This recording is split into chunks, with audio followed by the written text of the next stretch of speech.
Hey y'all, Rodrigo here with Spectra. I am here to talk about CMY Negative V6 and and a little bit about my node graph here and just take this opportunity to just mess around. So we are in JPlog 2. That is what we make these tools for. That's the color space. Yeah. And this is the CMY negative compound node, or my CDL. Here's my trims. All this situation is off because I am flipping my chroma and my luma, and there's some situation that I did where it gives it a boost, and I don't want that in here. So this is pretty much, you see there's nothing happening, there's nothing, oh.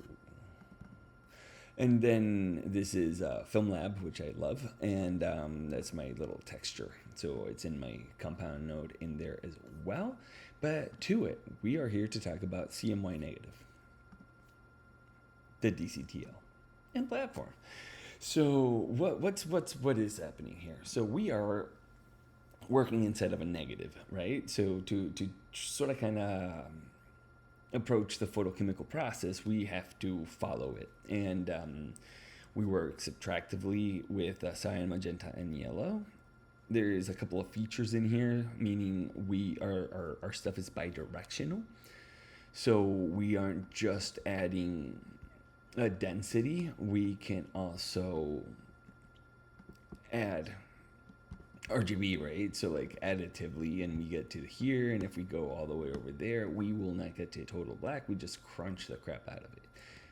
Don't worry about it. A little dab will do you. A little goes a very long way in here. So then back to it. This is the negative space in here. So we are literally in negative space. So if I go over here and I don't know, bring up the lift, it should have made it clear, but you know, everything is backwards because we are in negative. I have no how else to explain negative. But we also make a bunch of modules for negative space. As a great example would be the Aura resonator. I'm so sorry.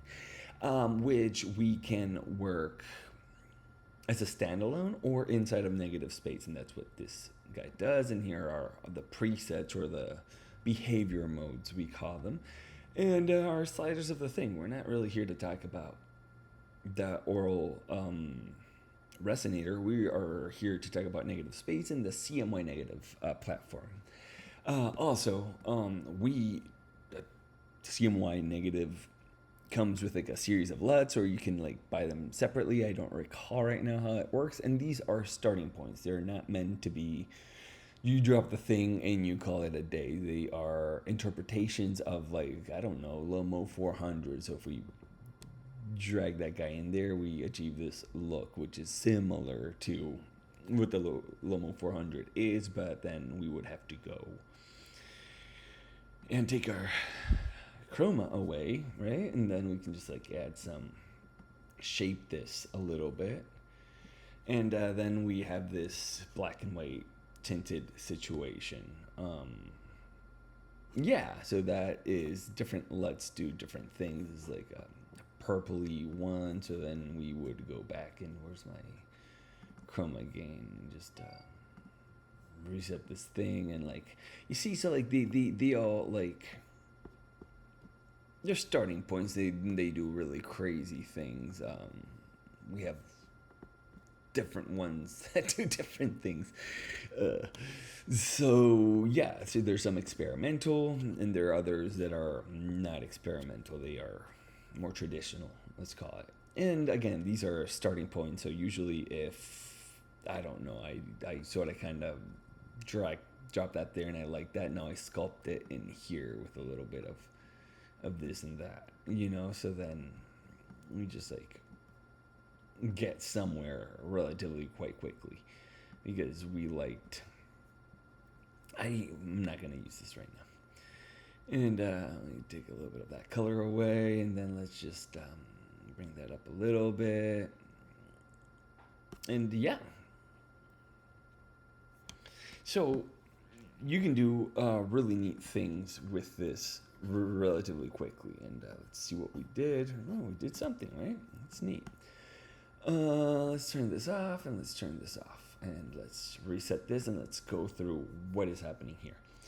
So these first three are your subtractive dyes going towards the right, and they add density, or your additive colors towards the left.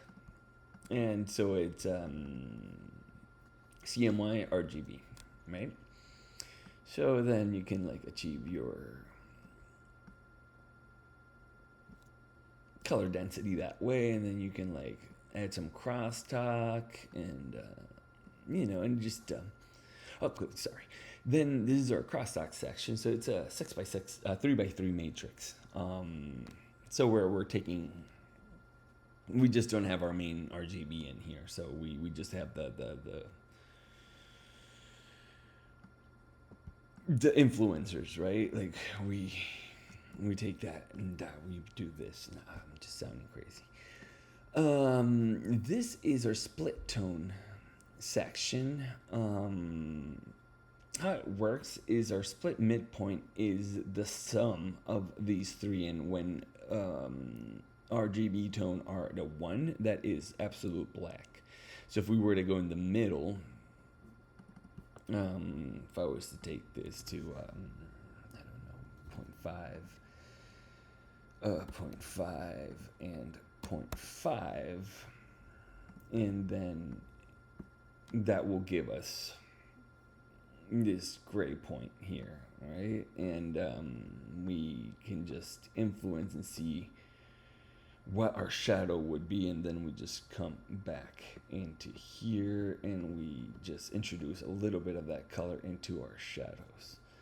So whatever that color was, it's going into our shadows, and then we can add hue into our highlights, and then we have a little bit of a split tone. We do have a DCTL that is called split tone, and this is the foundation of that DCTL, and it's built in here because less is more, right? So then we have our film print emulation. So it is it is attuned. It's a saturation slider calibrated to the film print emulation of the word emulation defeats it, of Kodak 2383. So we can get to almost black and white, but it's not absolute black and white.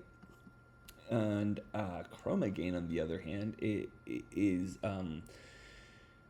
our interpretation of saturation using lab color space. So all of the Luma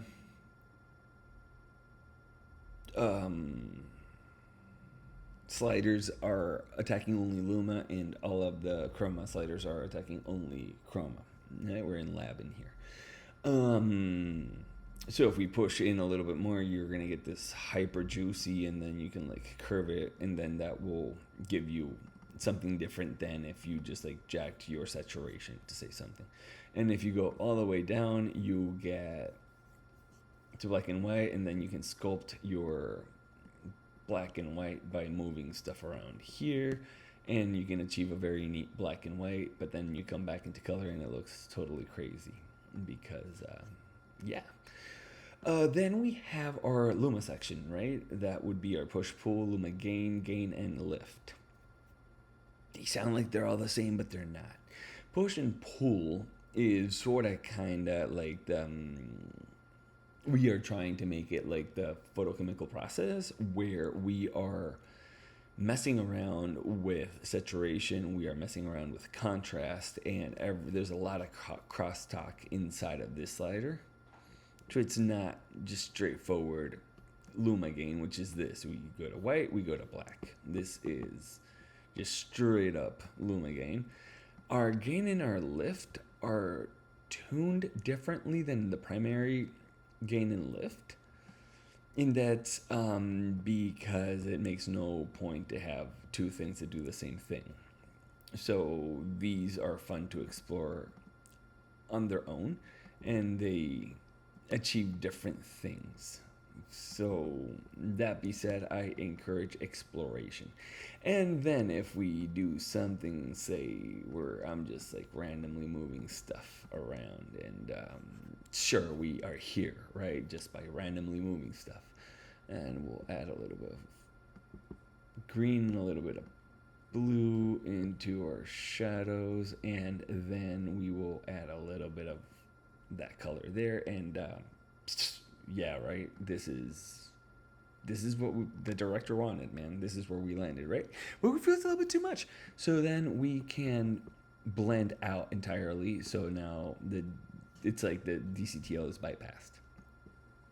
And why is this there and not just use the global? Because we are in negative space, so this guy does not work. So here you can do stuff. This is actually not terrible.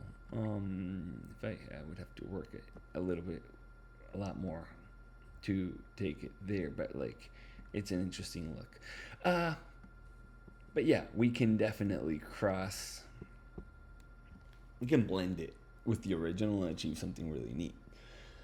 And yeah, that is my ADHD approach to CMY Negative. I hope that this makes any sense. I encourage you to explore this tool. It is very fun.